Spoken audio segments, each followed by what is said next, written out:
250তম স্বাধীনতা দিবস উপলক্ষে 4 দিনব্যাপী উৎসব করতে যাচ্ছে আমেরিকা। সাউথ ডেকোটার ব্ল্যাক হিলসের মাউন্ট রাশমোর স্মৃতিসৌধে এখন সাত রব। George Washington, Thomas Jefferson, Theodore Roosevelt আর আব্রাহাম লিঙ্কনের বিশাল পাথরের ভাস্কর্যের পাদদেশে চলছে শেষ মুহূর্তের ব্যস্ততা।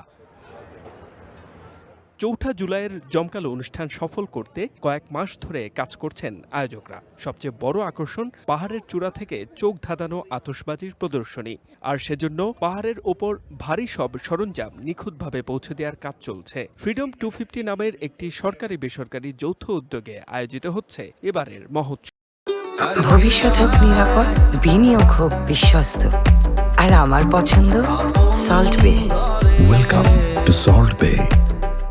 The planning started a year ago, if not farther. আমরা প্রায় 1 বছর আগে থেকেই এই পরিকল্পনা শুরু করেছি। এখন চারদিকে শুধু ব্যস্ততা। পাহাড়ের একদম ওপর থেকে যেন আতশবাজি ফোটানো যায়, সেজন্য সব সরঞ্জাম সেখানে টেনে তোলার মতো কঠিন কাজগুলো আমরা এখন করছি। To the top of the mountain so that we can shoot. ঐতিহাসিক এই উদযাপনের অংশ হতে দূর দূরান্ত থেকে মাউন্ট রাশমোরে ছুটে আসছেন হাজারো দর্শনার্থী।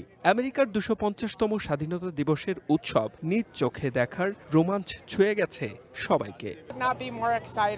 আমরা কতটা আনন্দিত তা মুখে বলে বোঝাতে পারবো না। এখানে আসতে পেরে আমরা পুরো পরিবার আনন্দিত। আমরা সবাই আমাদের দেশকে খুব ভালোবাসি। দেশজুড়ে নানা আয়োজনের মধ্যে মাউন্ট রাশমোরের এই আয়োজনটি অন্যতম বড় আকর্ষণ, কেননা এখানে ভাষণ দেবেন president Donald Trump. H M Ataullah, one international desk.